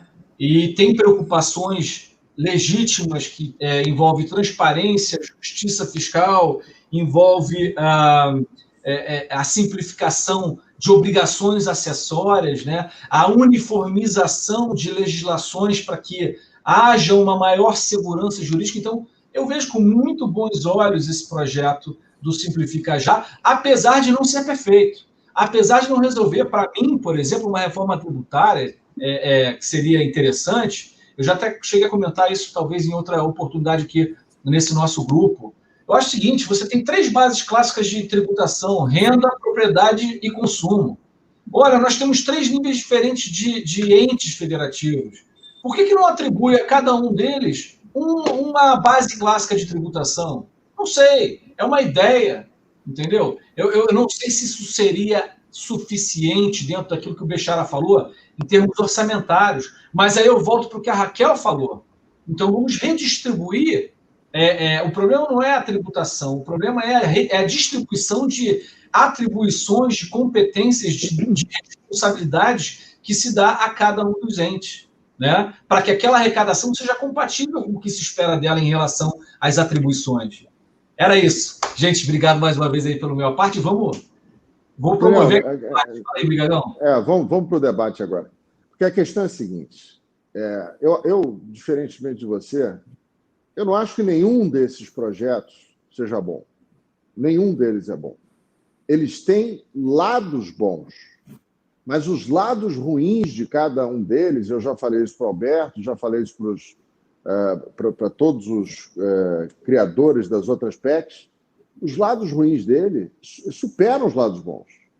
Entendeu? Acho que o lado ruim do Simplifica Já é manter a estrutura do jeito que está.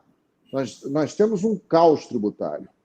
E essa estrutura que nós temos, ela é mantida pelo Simplifica Já. Entendeu? A Raquel falou da questão da unificação, que ela é contrária à unificação. Eu sou favorável, sim, à unificação, porque eu tinha entendido mal. Sim, eu sou favorável. Por quê? Porque ela existe em 168 países no mundo. A tributação indireta é feita por um IVA. Normalmente, o IVA federal. Em alguns deles, há um IVA dual. Aqui, a tributação sobre o consumo é dividida em 3 esferas. De uma forma em que a não cumulatividade não existe. A não cumulatividade, ela é muito importante. Ela é muito importante, Daniel. Tanto é que você tem uma alíquotazinha desse tamaninho na CPMF, e uma das maiores críticas que são feitas à CPMF é exatamente o fato dela ser cumulativa. Entendeu? Ela gera aqueles efeitos danosos, todos aqueles efeitos danosos. O problema é que a nossa não cumulatividade não existe. Talvez o nós estivéssemos fazendo um bem muito maior à nação se nós estivéssemos discutindo uma lei complementar que regulasse a forma como a não cumulatividade deveria se dar em todos os tributos, de uma vez só. Uma única lei complementar vai dizer, olha, o PIS, COFINS, IPI, ICMS serão não cumulativos dessa única forma e tirando todas as patologias que estão em cada um desses tributos em relação à não cumulatividade. Agora, o que eu acho é o seguinte, o conflito de competências que existe em função da multiplicidade de tributos é um negócio horroroso. Porque o Alberto veio com questões... Não, porque o valor dessas discussões é X, Y, Z, não interessa. O que interessa é segurança jurídica. Eu conheço empresas que emitem duas notas, uma de ICMS e outra de ISS, em novas tecnologias, porque, por questões de compliance, elas não podem ser autuadas, não podem ter débitos fiscais, não podem eventualmente serem acusadas de sonegação, de fraude e tal. Então, elas emitem duas notas fiscais. Isso é segurança jurídica. Isso só se resolve com um tributo único. A questão que você falou de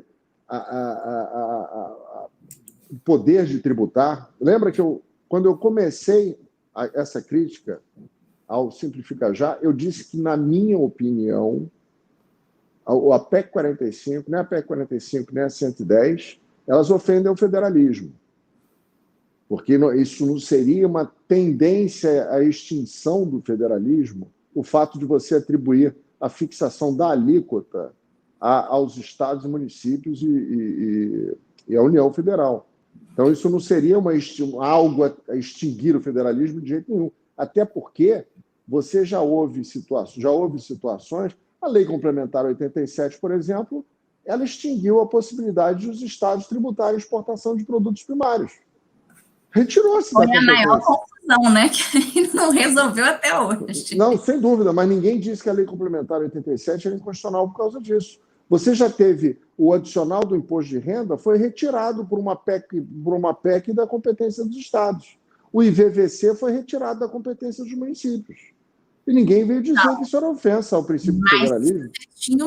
Você tinha uma compensação, inclusive na própria lei complementar e no ADCT. A questão toda é que a União não fez a compensação. Mas, Raquel, você vai ter também a compensação na medida em que daquele tributo que é arrecadado de forma centralizada na União vai ser repassado aos estados e municípios. Mas aí que está o problema.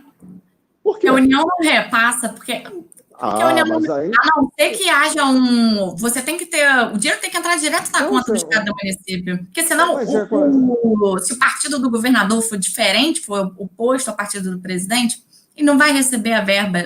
Mas então que se faça como ocorre no Simples. O Simples ocorre assim. Vai direto da boca do caixa para os cofres públicos. E funciona muito bem. Todo mundo adora esse sistema. Agora, o que eu digo é o seguinte, eu não acho que haja ofensa alguma ao federalismo, escrevi isso naquele livro de reformas e deformas, não é? Reformas e deformidade, sei lá, aquele que foi feito pela Isabel, pelo Onofre e tudo mais, eu digo lá isso com todas as letras. Não acho que haja ofensa alguma. Agora, se as pessoas atacam esses projetos dizendo que fere o federalismo, tem que atacar também o Simplifica Já.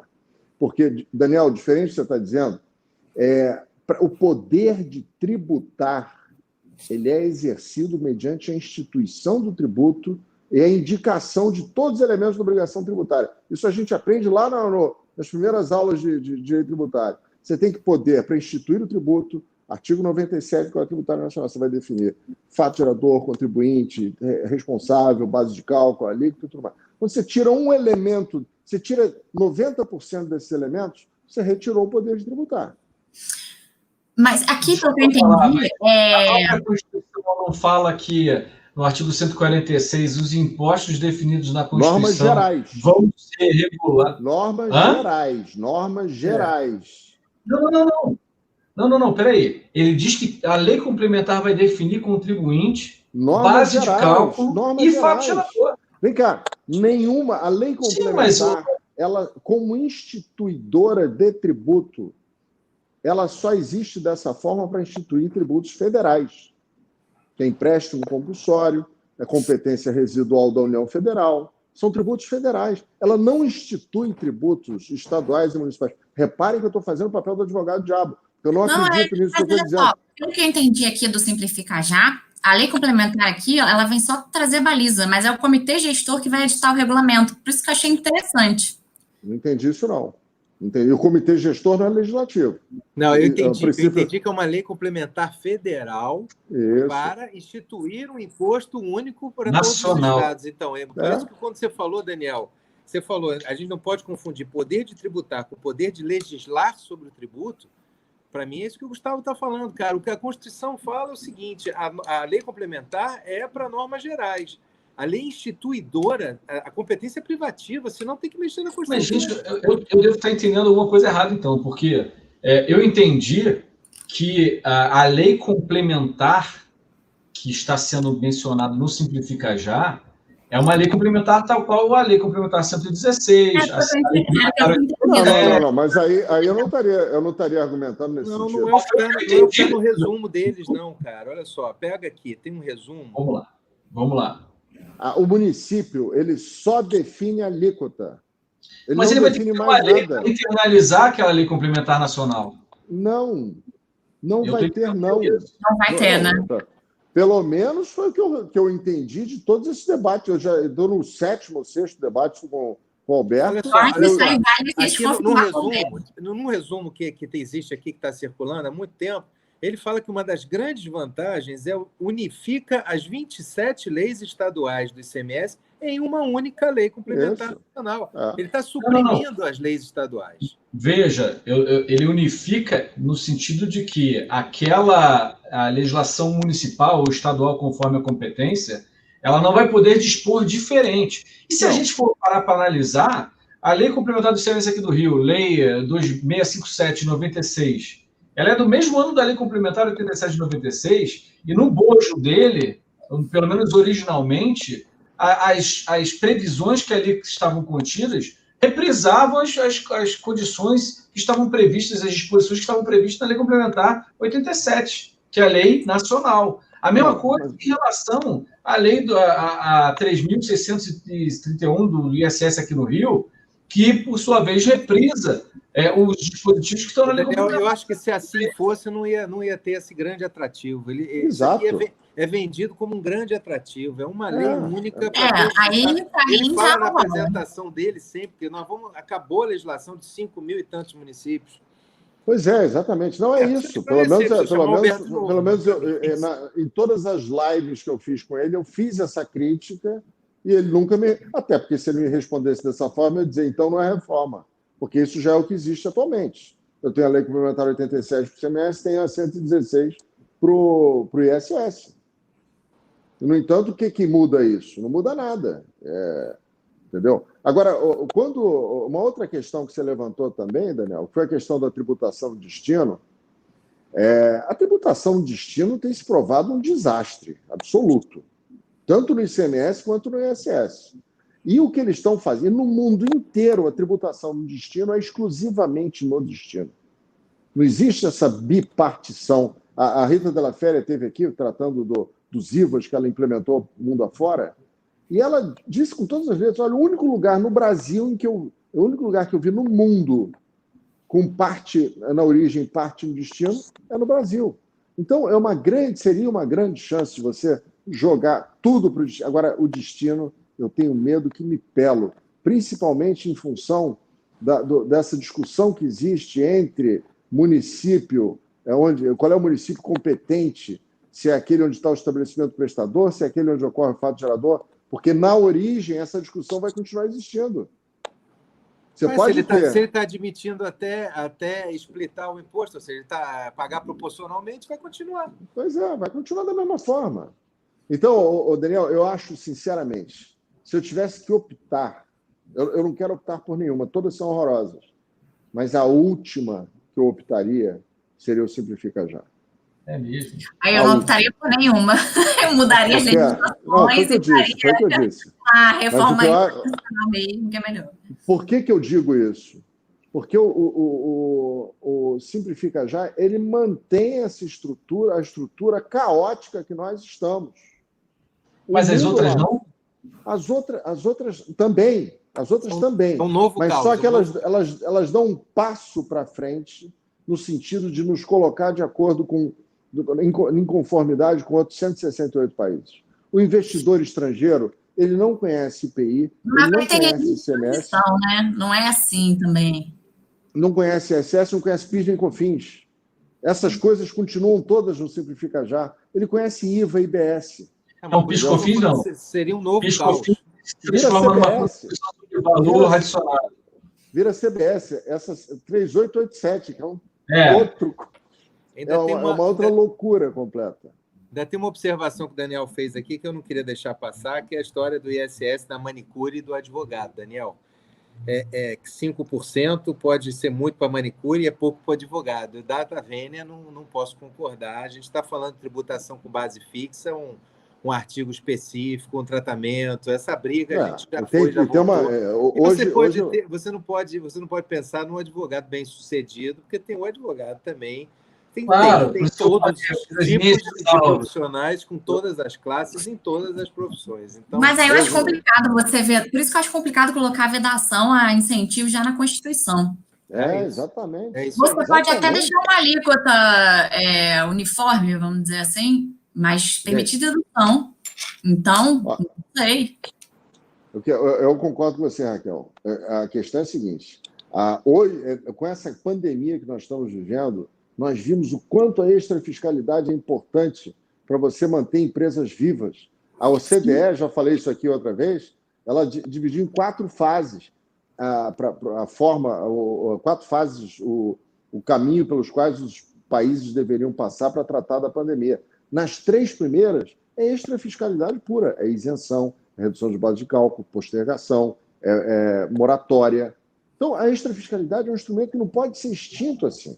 O Everardo Maciel tem insistido muito nisso, né? Que a gente ainda está na fase de moratórias e ajuda. Exato. Ele continua escrevendo artigos nesse sentido, pois é. E eu acho, aí, mais uma vez, para mim, isso só fortalece a nossa federação. Porque ela é muito grande, não tem como, de repente, o prefeito de um município lá do Amazonas conseguir, na União, pedir à União para dar uma isenção de um tributo que lhe afete, enfim. Eu acho que ninguém melhor do que o gestor municipal e o gestor estadual para poder identificar essas questões. Eu concordo com tudo que você está dizendo, tudo. Tá? Isso, por outro lado, veja, qual foi a última vez que a gente teve uma pandemia, como a que a gente está vivendo hoje? 1918. Gripe espanhola, certo? Gripe espanhola? Foi a gripe espanhola, se não me engano, foi a gripe espanhola. Foi. O Rodrigo morreu da gripe, né? Nessas proporções, é a gripe espanhola. Então, vamos lá. Qual é o lapso temporal que a gente viveu? Eu concordo com vocês que em situações caóticas, em situações excepcionais, as medidas devem ser excepcionais. Mas o que a gente não pode é criar um sistema complexo, cheio de exceções, partindo da premissa de que a todo instante teremos situações que vão exigir essa exceção. Eu acho Espera aí, Daniel. Você teve a crise, que viu todas as crises financeiras, você foi buscar a última crise pandêmica, que foi lá... Sim, agora, mas também não é só crise pandêmica, eu trouxe algo similar. A extrafiscalidade ela é necessária em todos os momentos, não só em função de uma crise desse tamanho. Você teve a crise de 2008, você tinha que ter extrafiscalidade, entendeu? Até para a crise econômica mesmo, de determinadas... Não dá para pensar só em crise. Que é de 2008. É instrumento de intervenção o tempo todo, não tem jeito. É sistema financeiro, é comércio exterior, é função extrafiscal proibitiva, questão de saúde, é cigarro, não dá. Isso aí, se você cortar isso... Mas aí fica muito difícil para mim entender como a União Federal sozinha vai resolver todos esses problemas. Como é que ela vai chegar lá no Amazonas, no município lá? É difícil também a gente pensar. Às vezes a gente está pensando em federações também menores. Então talvez seja mais fácil você gerir a tributação na Suíça. No Brasil... Por isso que eu perguntei para ele se não podia ficar dentro do comitê gestor. Agora, cortar na Constituição, não.